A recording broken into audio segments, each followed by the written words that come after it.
Hello and welcome to another one of our short talks on all things vegan. My name is Anna-Malia and I'm from North East Animal Rights. As animal rights activists, we constantly push for changes to make the lives of animals better. A lot of the time these changes also benefit humans and benefit the planet as well. When we have victories, we celebrate them and then have to move on to the next area of animal exploitation because there are many.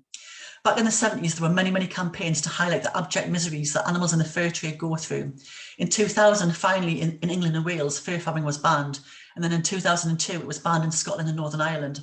These bans were brought about by people power, people like you and I, showing the lawmakers how disgusted we are with this grisly trade. There were also restrictions included in this ban against the import of cat and dog fur, fur from seal hunts and fur from trapped animals. But there is a long-standing loophole. Fur imports are still allowed. This allows the UK to distance itself from this dirty business. And we also know that cat and dog fur regularly makes its way onto our high street. And we know that fur from trapped animals, wild dogs and bears, for example, is still imported. For Canada Goose, for that awful brand, and for bearskin hats used by the MOD.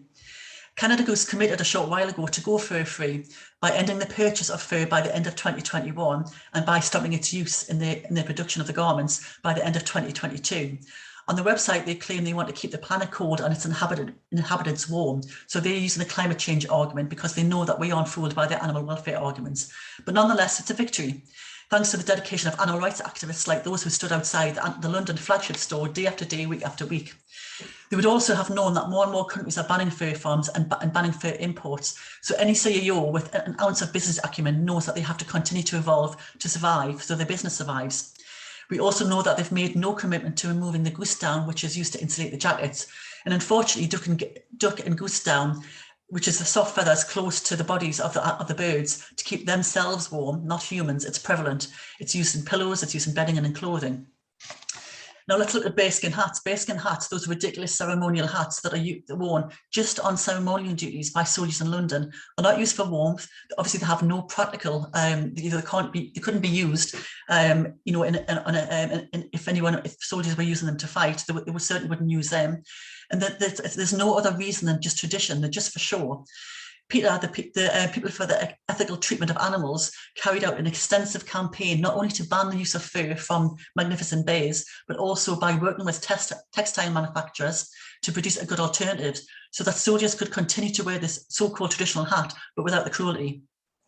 We shared the petition many times, and it ended up with a response by the government saying that they had no plans to replace materials and that the materials which were proposed by PETA didn't do the job. But what job? Keeping a soldier warm in the Arctic?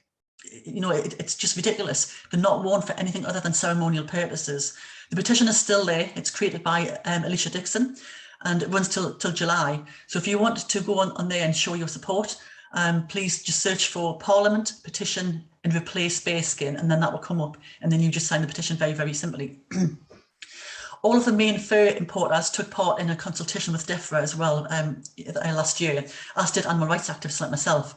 Within the consultation, there was a big part on how any ban would affect business. So it shows you already the mindset and direction this was taken. And it shouldn't come as any surprise that everyone's favourite MP, Jacob Rees-Mogg, we hear him in Parliament saying it was unlikely to agree to a ban on animal furs because it took away people's choice. He also used this argument for foie gras as well. Now, the government used foie gras, fur import bans and live export bans as part of their manifesto, part of the reason why they're enticing you to vote for them. Live export bans, the bill around that is still doing the rounds in Parliament, although fingers crossed, we're looking hopeful that this is going to come into play. But they've already shown publicly that they are going to renege on foie gras and fur imports. People's choice, they say. People need to have choice to be able to eat foie gras and to be able to wear fur. But it's people's choice that put them in government, and presumably they gain votes on the back of that as well. We are supporting a national day of action called Stop Fur at Flannels. Our newest branch is in the Metro Centre in Gateshead. We're obviously based in Newcastle, but Gateshead obviously covers our patch, which is in the northeast. But the Metro Centre is private land, so we're not able to go there and do any protests. Flannels have repeatedly promised to drop fur, but constantly renege on their pledges to do so. So the Stop Fur Flannels campaign group worked together with the coalition to abolish the fur trade, CAFT, to work together to make them stick to their pledge. They want to ban all aspects of this gruesome, pathetic trade in animal skins. We are supporting this day of action, excuse me, as vegan activists who want to end all animal exploitation. Already we are seeing people wearing fur. You know, we're in March now. We haven't had extreme temperatures. The temperatures around here haven't got below 0, but we see vacuous wannabes wearing the skin of a beautiful animal on the coats, sometimes on hats where they've assumed it's fake, or sometimes it's trims or decorations on key rings in gloves. But an animal has died for these vacuous decisions. Animals who are trapped in the wild and left to suffer. Animals who are kept in squalid conditions on fur farms abroad and who are anally electrocuted and skinned alive. They're anally electrocuted because the fur traders don't want to damage the pelts, the skins of these animals by cutting them. So this is the simplest way they can do it. But obviously it's horrendously cruel.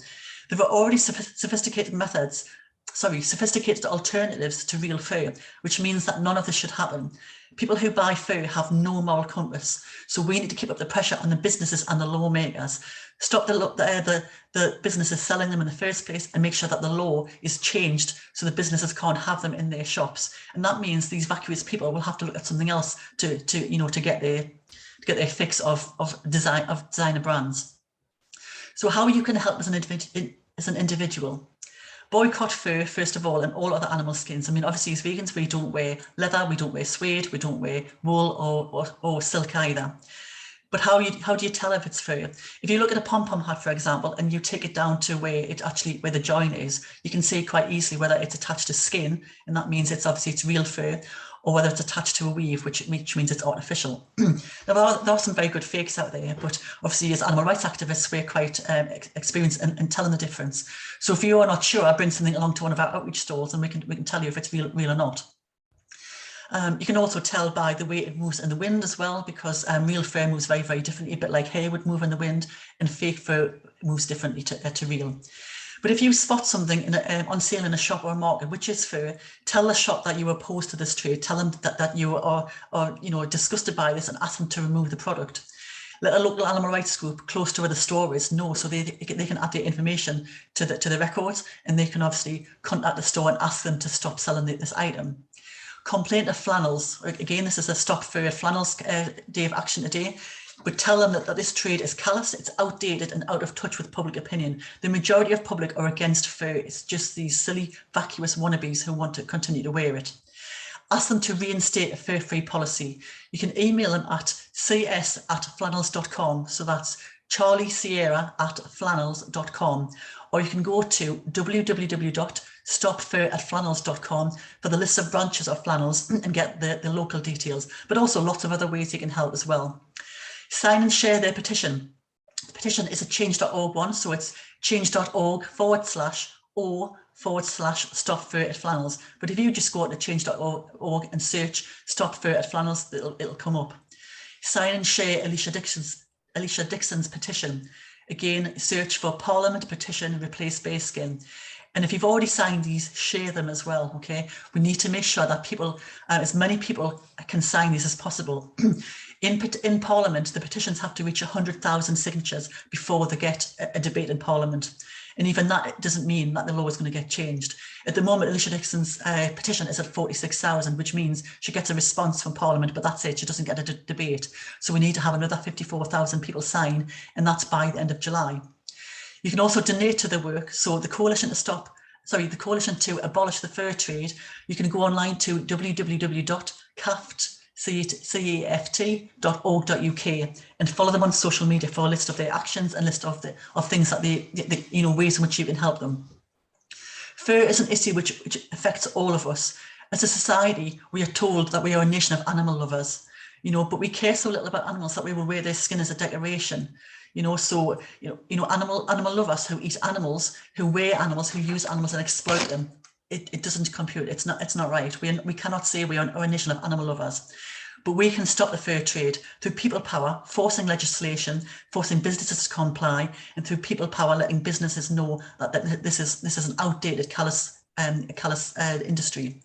The animals need us. We can't let them down. So please support Stop Fur at Flannels, their National Day of Action. Support the Coalition for the Abolition of the Fur Trade. Go online to get some more information about them and help us get this grisly trade brought to an end. So thank you very much for listening. This is Anna Malia from North East Animal Rights signing off now and saying thank you for listening and goodbye.